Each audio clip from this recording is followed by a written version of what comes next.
Ukážem vám nastavenie ovládača pre 16 bodovú GPS loďku a v podstate je to jedno, lebo tá 40 bodová loďka sa nastavuje podobným spôsobom.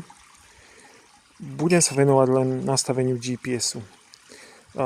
Ten ovládač je viac menej univerzálny pre tieto kompaktné zavážacie loďky, čiže v podstate každý model sa nastavuje podobným spôsobom a ako som hovoril, 16-bodový alebo 40-bodový ovládač, to GPS sa nastavuje veľmi podobným spôsobom. Chod loďky si nebudeme ukazovať, ale popíšeme si, že čo by tá loďka mala akože robiť po stlačení. Dobre, čiže modely, pre ktoré je tento návod možné použiť, sú napríklad D16B, V18, D18B, C118, V020 a tieto ma napadli teraz. Ten ovládač mi momentálne pípa. A pípa z toho dôvodu, že chýba mu zadaná domáca pozícia. To znamená, že ten ovládač vlastne upozorňuje rybára na to, že si zabudol zapísať tú domácu pozíciu. Dobre. Prvé, čo spravíme, je skalibrovanie loďky, ale ukážeme si to až na konci toho videa. Tú kalibráciu je potrebné niekedy robiť, niekedy nie. Trošku viacej si o tom povieme na konci videa. Ak chceme začať používať GPS funkcie loďky, musí naskočiť vlastne táto ikonka hore, tá loďka aj s tou mierkou kvázi. A k tomu, aby tá ikonka naskočila, je potrebné zapnúť loďku. Čiže zapíname loďku a loďka sa pripojí na GPS súradnice a potom vieme zadávať GPS funkcie. Táto ikonka závisí od loďky a nie od ovládača. Čiže ak máte loďku vypnutú, určite neskočí. A niekedy treba trochu počkať. Pri niektorých modeloch to môže byť aj 1 alebo 2 minúty na prvýkrát, potom sa pripája už trošku rýchlejšie. A niekedy je potrebné spraviť kalibráciu, aby vám tá ikonka vlastne naskočila. Dobre, my tam už tú ikonku máme. A prvé, čo spravíme, je vlastne zápis GPS súradnice domácej pozície. Domáca pozícia je bod číslo 1 v prvej knižnici.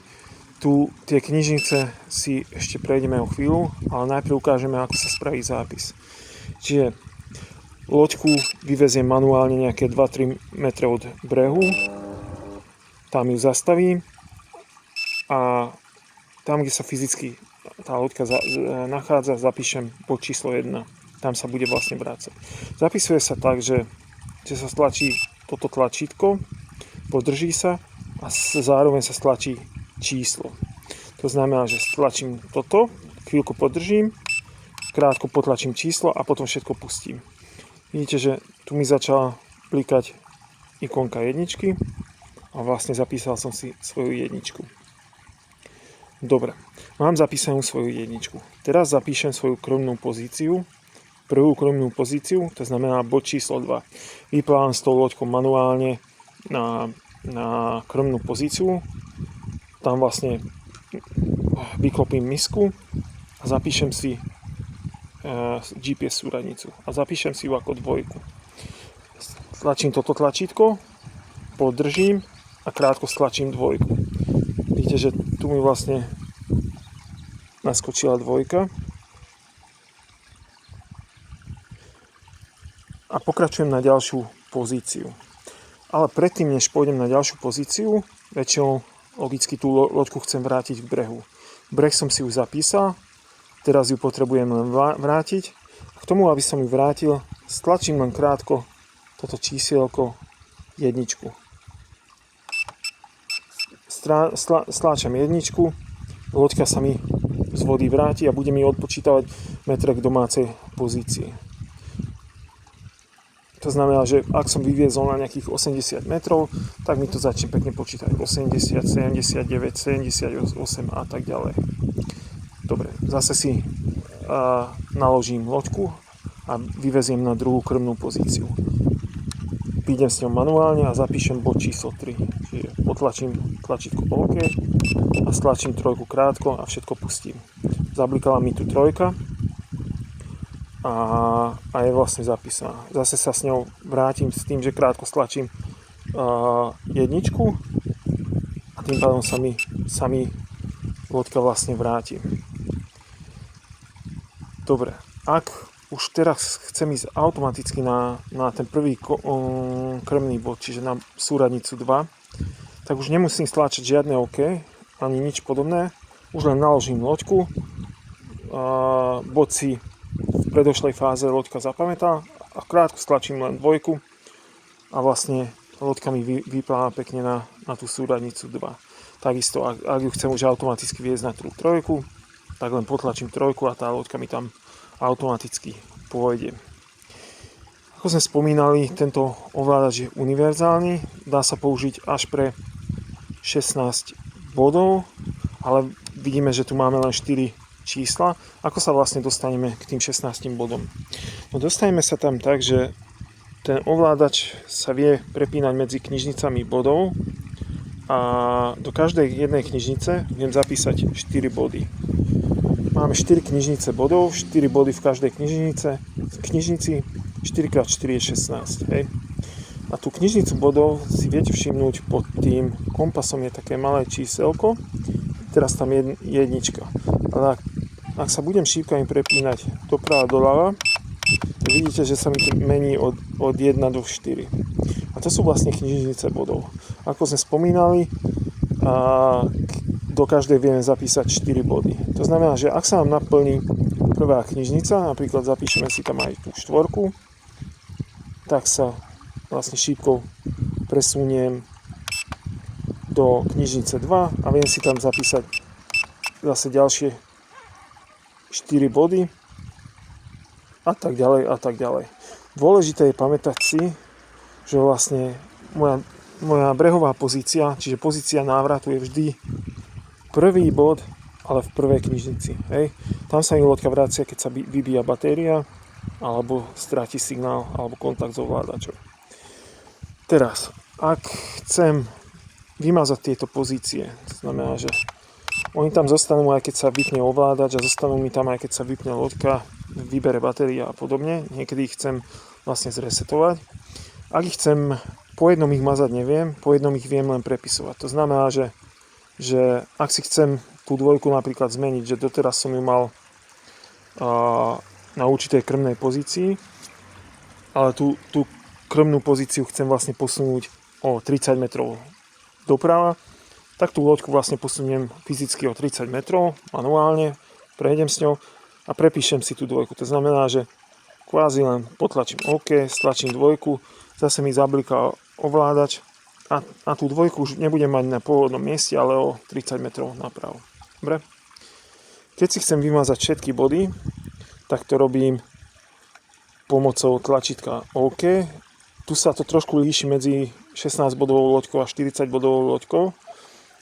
Pri 16 bodovej loďke je to tlačítko OK, dlho potlačím OK.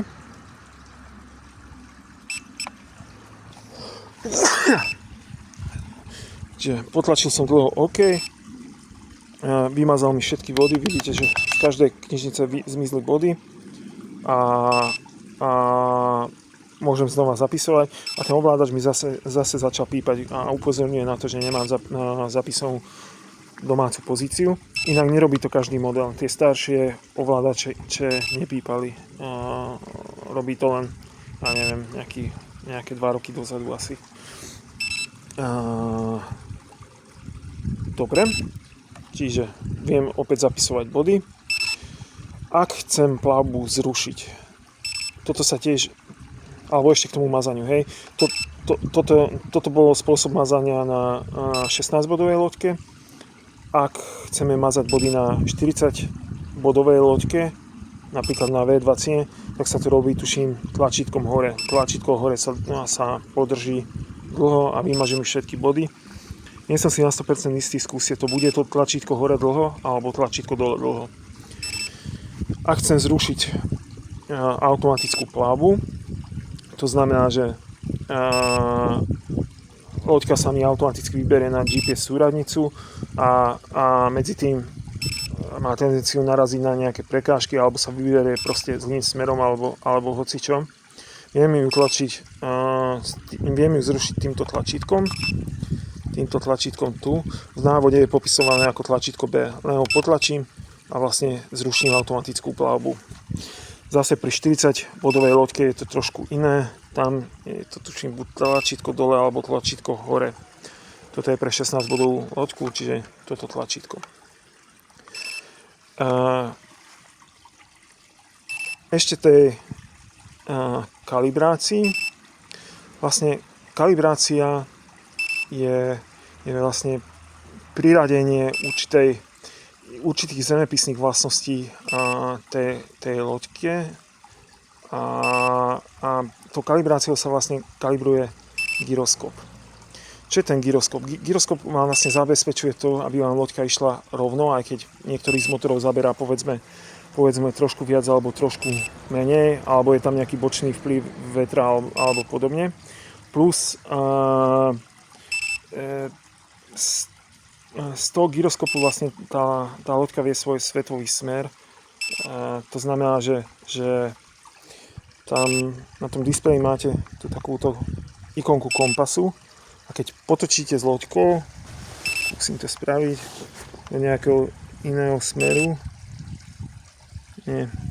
Nebudem vedieť, lebo tá loďka ešte nebola skalibrovaná, ale proste ak všetko funguje tak, ako má a potočíte loďkou, tak vidíte, že ten kompas sa im bude prepínať medzi severom, juhom, východom a západom podľa toho, ako je natočené. A na čo všetko má tá kalibrácia vplyv? Tak v prvom rade na tú presnosť návratu.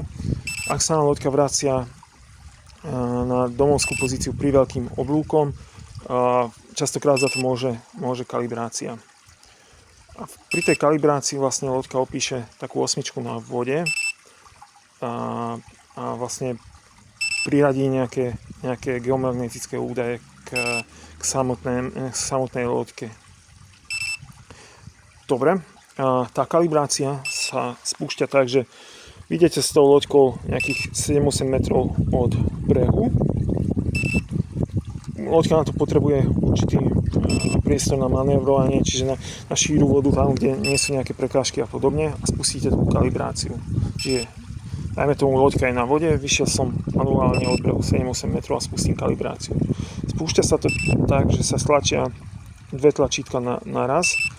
Jedno je toto tlačítko OK, podrží sa, a zároveň stlačím toto tlačítko tu a to sa volá podľa návodu tlačítko A.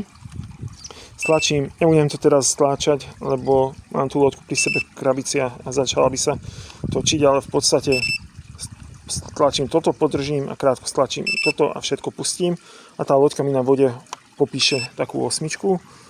Ja neviem, trvá to možno nejakú pol minútu, spraví jednu alebo dve osmičky na vode podľa typu.